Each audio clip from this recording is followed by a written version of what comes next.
La parole est à Monsieur Éric Coquerel pour l'explication de vote du groupe de la France Insoumise. Temps de parole maximal de 5 minutes. Messieurs les ministres, chers collègues, nous voilà donc arrivés à la conclusion de la partie recettes du plan de loi de finances. En attendant de battre des records d'austérité dans l'examen des dépenses et du PLFSS, cette semaine a bien confirmé une chose: nous nous retrouvons devant le budget le plus inégal de la Ve République.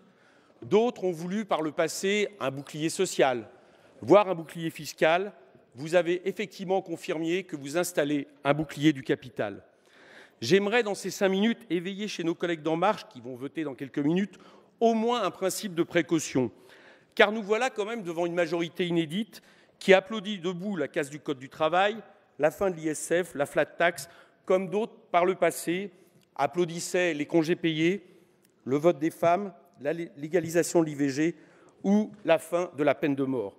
Je suppose donc, chers collègues, que vous avez pareille impression de vote historique au nom de l'intérêt général. Je veux le croire. Pensez-vous à votre tour, dans vos circonscriptions, être accueillis par des hurrahs, des applaudissements, des manifestations d'allégresse? Car enfin, le résumé de cette semaine est sans ambiguïté. 9 milliards donnés aux plus riches, détenteurs du capital, des miettes pour 9 millions de pauvres, une baisse du pouvoir d'achat pour le reste. Reprenons donc le pari pascalien que vous avez fait, que vous avez exposé, Monsieur le ministre. Ces 9 milliards, donnés sans aucune contrepartie concrète, produiraient un investissement productif. Nous avons été beaucoup à vous demander, mais comment allez-vous faire? Nous avons reçu à un moment donné une réponse: le bon sens. Ignorez-vous à ce point l'histoire, chers collègues, Monsieur le ministre, pour ne pas savoir que pas une fois le capitalisme ne s'est régulé, gendarmé, a été contraint à des compromis sans justement contraintes exercées par les pouvoirs publics, voire même par des événements historiques, que ce soit celles de mouvements sociaux ou de circonstances exceptionnelles et civilisationnelles. New Deal, 36, la libération. Au final, ces 9 milliards ont toutes les chances d'alimenter encore un peu plus la rente, celle-là même au nom des intérêts de laquelle s'exerce toute la pression vers le bas sur les productifs de ce pays, que ce soit les TPE-PME, que ce soit les salariés, que ce soit les artisans ou les agriculteurs. Car nous allons tous la payer. À partir du moment où vous vous placez dans la logique des déficits imposés par Bruxelles, certes avec le consentement et même la complicité des gouvernements successifs de ce pays depuis des années, vous allez inévitablement devoir reprendre aux autres ce que vous donnez aux plus riches. Et vous le faites. Vous le faites car, en plus de ça, vous avez ignoré tous les amendements qui visaient à amenuiser les niches fiscales dont chacun s'accorde à dénoncer le scandale. Vous le faites par l'augmentation de la CSG, vous le faites par la baisse des APL, vous le faites par une taxe carbone qui ne touche que les particuliers, vous le faites par 15 milliards en moins de dépenses publiques. Cette politique, en réalité, enrichit les plus riches et le capital, appauvrit l'État, désintègre la dimension redistributive de l'impôt, qui est la base du consentement républicain à celui-ci.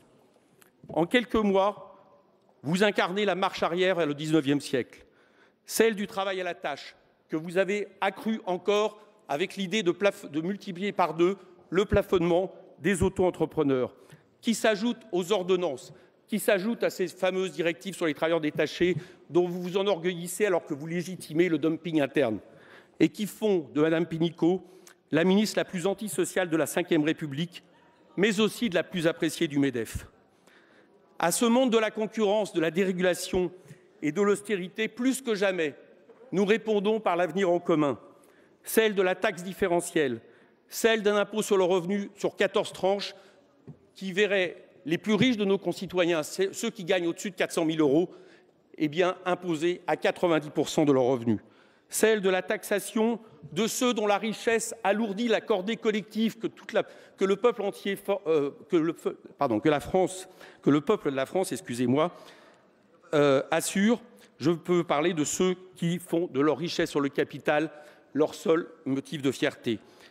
Celle de la baisse de la TVA qui, comme chacun sait, pèse plus sur les revenus les plus modestes, 2 fois plus que sur les revenus les plus riches.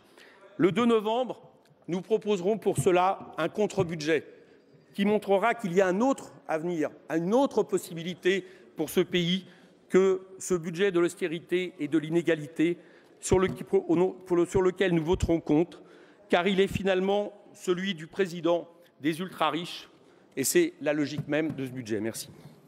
Merci, monsieur le député.